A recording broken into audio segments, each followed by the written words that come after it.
Hello hi friends, ಆರು ರುಚಿಗಳು by ಮಾನಸ ಚಾನಲ್ಗೆ ಸ್ವಾಗತ. ತುಂಬಾ ಟೇಸ್ಟಿಯಾಗಿರೋಂಥ ಬೇಳೆ ಹಾಕ್ತೇನೆ ಸನ್ನೀರುಳ್ಳಿ ಸಾಂಬಾರ್ ತುಂಬಾ ಈಸಿಯಾಗಿ ಮಾಡ್ಕೊಳ್ಳೋದು ಹೇಗೆ ಅಂತ ತೋರಿಸ್ತಾ ಇದ್ದೀನಿ. ಇದಕ್ಕೆ ತುಂಬಾ ಸಿಂಪಲ್ ಇಂಗ್ರೀಡಿಯೆಂಟ್ಸ್ ಯೂಸ್ ಮಾಡಿಕೊಂಡು ಮಾಡ್ಕೊಳ್ಳೋದು. ಇವಾಗ ಇದಕ್ಕೆ ಏನೇನು ಇಂಗ್ರೀಡಿಯೆಂಟ್ಸ್ ಬೇಕು ನೋಡೋಣ ಬನ್ನಿ. ಕಡಲೆಬೇಳೆ ಒಂದು 3 ಸ್ಪೂನ್ ತಗೋತಾ ಇದ್ದೀನಿ ನಾನು.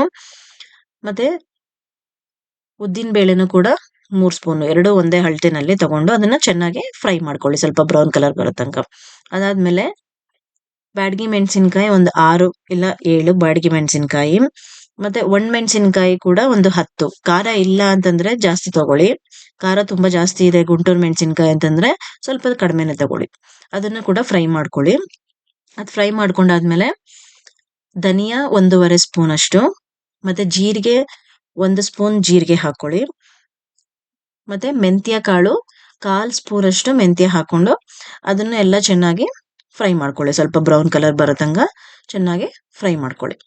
ಫ್ರೈ ಆಗಿರೋದೆಲ್ಲ ಚೆನ್ನಾಗಿ ಆರಿದ್ಮೇಲೆ ಇವಾಗ ಮಿಕ್ಸಿ ಜಾರ್ಗೆ ಹಾಕೊಳ್ಳೋಣ. ಇದನ್ನ ಮಿಕ್ಸಿ ಜಾರ್ಗೆ ಇವಾಗ ಫ್ರೈ ಮಾಡಿರೋದನ್ನೆಲ್ಲ ಹಾಕೊಂಡು, ಮತ್ತೆ ಇದ್ರ ಜೊತೆಗೇನೆ ನೀವು ಒಂದು 1/4 ಚಿಪ್ಪಷ್ಟು ತೆಂಗಿನಕಾಯಿ ಕಟ್ ಮಾಡ್ಕೊಂಡು ಹಾಕೋತಾ ಇದೀನಿ. ಅದನ್ನು ನೀವು ಬೇಕು ಅಂದ್ರೆ ತುರ್ಕೊಂಡ್ ಬೇಕಾದ್ರೂ ಹಾಕೋಬಹುದು. ಮತ್ತೆ ಇವಾಗ ಫ್ರೈ ಮಾಡಿರೋ ಒಣಮೆಣಸಿನ್ಕಾಯಿ, ಬ್ಯಾಡಗಿ ಮೆಣಸಿನ್ಕಾಯಿ, ಅದಾದ್ಮೇಲೆ ಹುಣಸೆ ಹಣ್ಣು ಸ್ವಲ್ಪ ನೋಡಿ, ಇಷ್ಟು 3 ಪೀಸ್, ಚಿಕ್ಕ ಚಿಕ್ಕದು 3 ಪೀಸ್ ತಗೊಂಡ್ರೆ ಸಾಕು ಹುಣಸೆ ಹಣ್ಣು.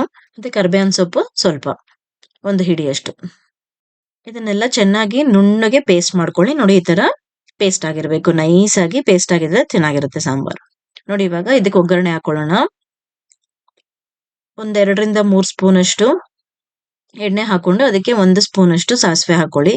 ಆಮೇಲೆ ಅರ್ಧ ಸ್ಪೂನ್ ಅಷ್ಟು ಜೀರಿಗೆ, ಒಣಮೆಣಸಿನ್ಕಾಯಿ, ಬ್ಯಾಡಗಿ ಮೆಣಸಿನ್ಕಾಯಿ ಆದ್ರೂ ತಗೋಬಹುದು, ಒಣಮೆಣಸಿನ್ಕಾಯಿ ಆದ್ರೂ ತಗೋಬಹುದು, ಒಂದ್ 4 5. ಮತ್ತೆ ಕರಿಬೇವಿನ ಸೊಪ್ಪು ಒಂದು ಹಿಡಿಯಷ್ಟು ಹಾಕೊಂಡು ಫ್ರೈ ಮಾಡ್ಕೊಳ್ಳಿ. ಅದಾದ್ಮೇಲೆ ಇವಾಗ ನೋಡಿ, ಆನಿಯನ್ ಈ ತರ ಸಣ್ಣ ಸಣ್ಣಕ್ಕೆ ಬಿಡಿಸಿ ನಾನು ಕ್ಲೀನ್ ಮಾಡ್ಕೊಂಡು ಚೆನ್ನಾಗಿ ತೊಳ್ಕೊಂಡು ಇಟ್ಕೊಂಡಿದೀನಿ. ಇವಾಗ ಇದನ್ನು ಕೂಡ ಇದಕ್ಕೆ ಒಗ್ಗರಣೆಗೆ ಹಾಕೊಂಡು ಫ್ರೈ ಮಾಡ್ಕೊಳ್ಳೋಣ. ಅದನ್ನ ಒಂದು 3/4 kg ಅಷ್ಟು ಸಣ್ಣ ಈರುಳ್ಳಿನ ನಾನು ಬಿಡಿಸ್ಕೊಂಡಿದೀನಿ. ಬಿಡಿಸ್ಕೊಂಡ್ರೆ ಅದು ಇಷ್ಟು ಬರುತ್ತೆ. ಇದನ್ನೆಲ್ಲ ಹಾಕೊಂಡು ಚೆನ್ನಾಗಿ ಫ್ರೈ ಮಾಡ್ಕೊಳ್ಳೋಣ. ಇದು ನಾನು 3/4 kg ಆನಿಯನ್ಗೆ, ಸಣ್ಣ ಈರುಳ್ಳಿಗೆ ಎಷ್ಟು ಬೇಕೋ ಅಷ್ಟು ತೋರಿಸ್ತಾ ಇದ್ದೀನಿ. ನೀವು ಬೇಕಂದ್ರೆ ಕಡಿಮೆ ಆನಿಯನ್ ತಗೊಳ್ಳೋರು ಕಡಿಮೆ ಇಂಗ್ರೀಡಿಯೆಂಟ್ಸ್ನೆಲ್ಲ ಕಡಿಮೆ ತಗೊಳ್ಳಿ. ನಾನು 3 ಸ್ಪೂನ್ ತಗೊಂಡಿದ್ದೀನಿ ಕಡಲೆಬೇಳೆ ಅದೆಲ್ಲಾನು. ನೀವು 1.5 ಸ್ಪೂನು ಇಲ್ಲ 1 ಸ್ಪೂನು ಹಾಕೊಂಡು ಕೂಡ ಕಡಿಮೆ ಸಾಂಬಾರ್ ಕೂಡ ಮಾಡ್ಕೋಬಹುದು.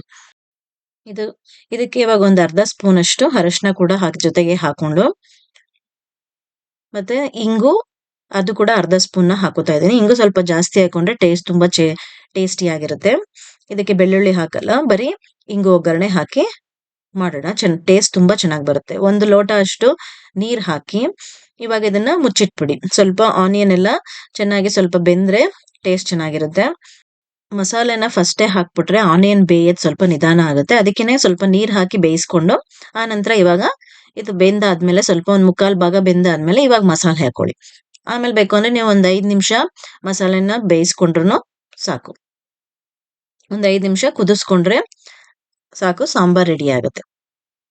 ನೋಡಿ, ಇವಾಗೆಲ್ಲಾನು ರುಬ್ಬಿರೋ ಮಸಾಲನೆಲ್ಲ ಇದಕ್ಕೆ ಹಾಕೊಂಡು ನೀರ್ ಕೂಡ ಸ್ವಲ್ಪ ಹಾಕೊಂಡು ಅದ್ರ ಜೊತೆಗೆ ನಿಮ್ಗೆ ಎಷ್ಟು ಥಿಕ್ನೆಸ್ ಬೇಕೋ ನೋಡಿ ನೀವು ಹಾಕೋಬಹುದು.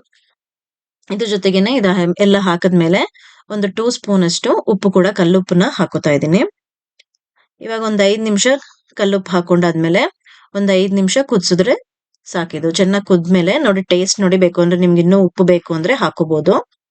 ಇದೆಲ್ಲ ಕರೆಕ್ಟ್ ಆಗಿ ಇವಾಗ ಹಾಕಿದೀನಿ.